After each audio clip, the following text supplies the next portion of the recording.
Tim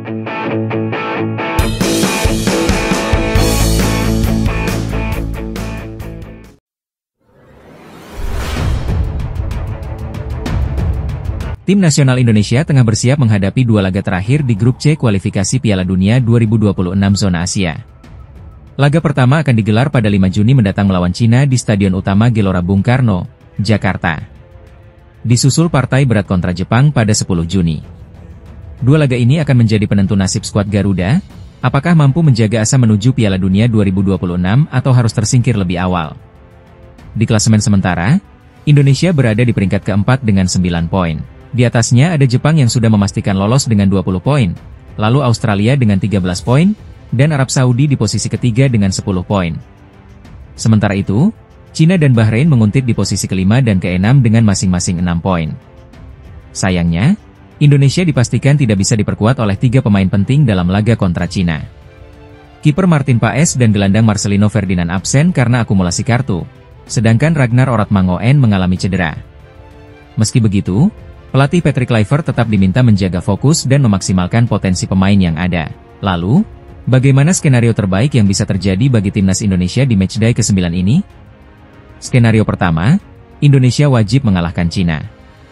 Kemenangan ini akan membuat Garuda mengoleksi 12 poin, sekaligus menyingkirkan Cina dari perburuan tiket Piala Dunia.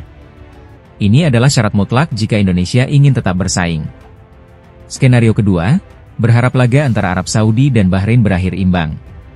Jika itu terjadi, maka Bahrain hanya mengantongi 7 poin dan peluang mereka untuk lolos otomatis tertutup.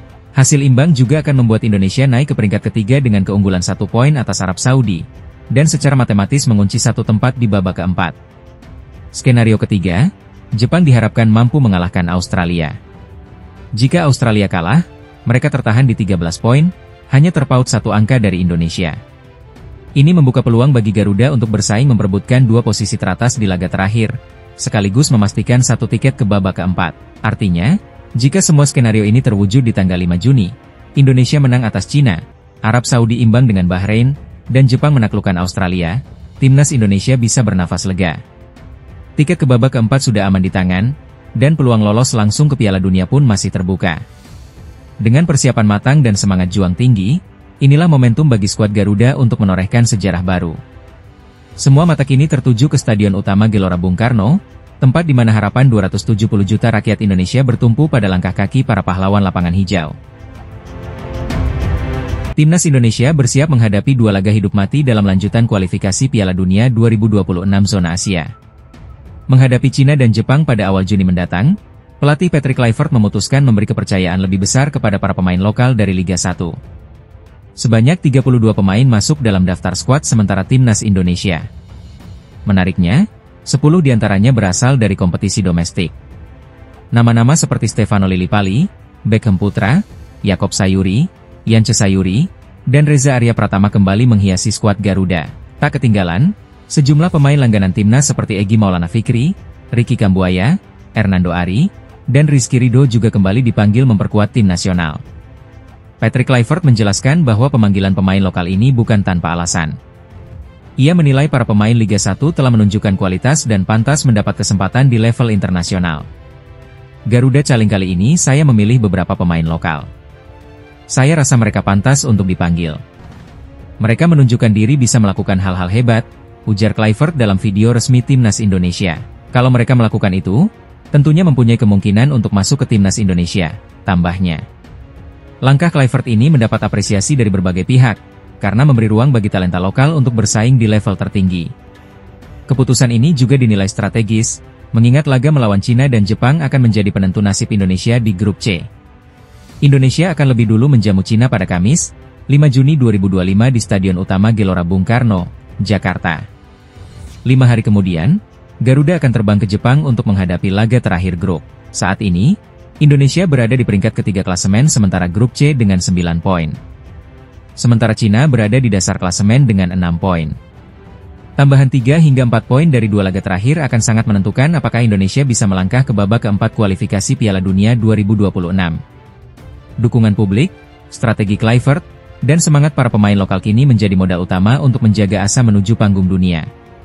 Timnas Indonesia tak hanya membawa harapan, tapi juga keyakinan bahwa perubahan sedang dimulai dari dalam negeri.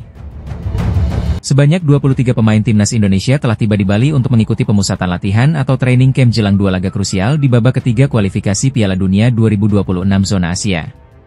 Skuad Garuda akan menjamu timnas Cina pada tanggal 5 Juni 2025, sebelum terbang ke Jepang untuk menghadapi Samurai Biru 5 hari berselang dalam laga tandang terakhir Grup C. Kedua pertandingan ini sangat menentukan nasib Indonesia dalam perebutan tiket ke babak keempat atau bahkan langsung ke Piala Dunia. Informasi ini disampaikan langsung oleh manajer timnas Indonesia, Sumarji. Dalam keterangannya, ia memastikan bahwa seluruh pemain dari kompetisi domestik, termasuk 11 pemain Liga 1, sudah bergabung dalam pemusatan latihan yang berlangsung di Training Center Bali United. Sudah 23 pemain yang datang. Pemain dari Liga 1 sudah semua bergabung. Dan hari ini merupakan latihan perdana, ujar Sumarji melalui pesan singkat. Sejumlah pemain yang berkarier di luar negeri juga sudah mulai bergabung. 3 nama terbaru yang baru saja tiba di Bali adalah Tom Haye, Joey Pelupesi, dan Dean James. Ketiganya baru mendarat setelah menuntaskan kompetisi di Eropa. Sebelumnya, 2 pemain penting lainnya, Nathan Choyaon dari Swansea City dan bek senior Jordi Amat, sudah lebih dulu tiba. Sementara pemain-pemain seperti Marcelino Ferdinand, Ivar Jenner, Ula Romeni, dan Shane Patinama bahkan lebih awal lagi memulai masa adaptasi di Pulau Dewata.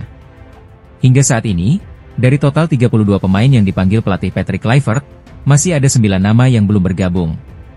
Di antaranya adalah Jay Itzes dan Kevin Dix, yang baru saja menyelesaikan musim kompetisi bersama klub masing-masing di Eropa. TC Timnas Indonesia di Bali ini dijadwalkan berlangsung dari hari Senin, 26 Mei hingga Sabtu, 31 Mei 2025. Setelah itu, para pemain akan bertolak ke Jakarta untuk melanjutkan persiapan akhir menghadapi Cina di Stadion Utama Gelora Bung Karno. Dengan semakin lengkapnya skuad dan dimulainya latihan intensif, harapan besar pun mengiringi perjalanan tim Merah Putih. Fokus kini tertuju pada bagaimana pelatih Patrick Kluivert mematangkan strategi demi membawa Indonesia meraih poin penuh, sekaligus menjaga asa menuju Piala Dunia 2026. Timnas Indonesia bersiap menghadapi salah satu pertandingan krusial di kualifikasi Piala Dunia 2026 zona Asia. Pada 5 Juni 2025, skuad Garuda akan menjamu timnas Cina di Stadion Utama Gelora Bung Karno, Jakarta, dalam lanjutan babak ketiga Grup C. Pertandingan ini menjadi sangat penting bagi Indonesia. Saat ini, tim asuhan Patrick Kluivert menempati peringkat keempat klasemen sementara dengan koleksi 9 poin.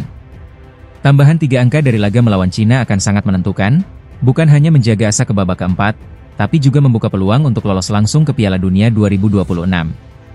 Namun, meski sorotan publik dan tekanan mulai meningkat, gelandang timnas Indonesia, Tom Haye, memilih untuk tetap tenang. Dalam podcast mingguan miliknya, The Highway, pemain keturunan Belanda itu mengatakan bahwa ia tidak menganggap laga melawan Cina sebagai sesuatu yang luar biasa besar. Tidak. Saya mengerti dari perspektif tertentu mungkin terasa seperti itu, ujar Haye saat ditanya oleh rekannya, Neil Peterson. Yang akan saya katakan akan terdengar sedikit klise, tapi setiap laga yang Anda mainkan adalah pertandingan besar. Bahkan pertandingan di awal sangat besar karena di sana Anda bisa menentukan standar tertentu, tambahnya. Haye menegaskan bahwa konsistensi dan fokus pada setiap pertandingan adalah kunci. Baginya, terlalu jauh melihat ke depan justru bisa menjadi gangguan.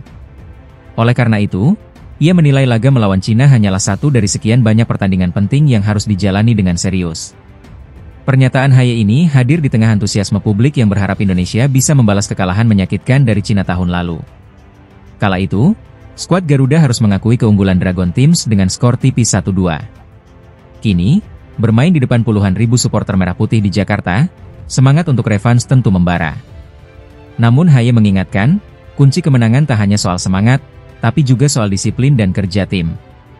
Dengan atmosfer penuh dukungan dan momentum yang perlahan menguat, timnas Indonesia diharapkan mampu menampilkan permainan terbaiknya dan mengamankan 3 poin penting demi menjaga mimpi besar, melangkah lebih jauh menuju Piala Dunia 2026.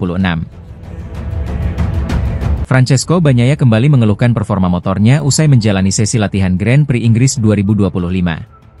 Pembalap andalan Ducati Lenovo Team itu mengaku masih belum menemukan kenyamanan saat menunggangi Desmosedici GP25, meskipun sejumlah perbaikan telah dicoba sepanjang akhir pekan di sirkuit Silverstone. Bagnaia menyebut ada sedikit kemajuan yang ia rasakan di bagian depan motor. Namun, perubahan tersebut sangat minim dan belum mampu membuatnya tampil maksimal. Akhirnya, untuk pertama kalinya, di akhir sesi, kami menemukan sesuatu yang berhasil di bagian depan. Detail kecil, tapi memberi saya sedikit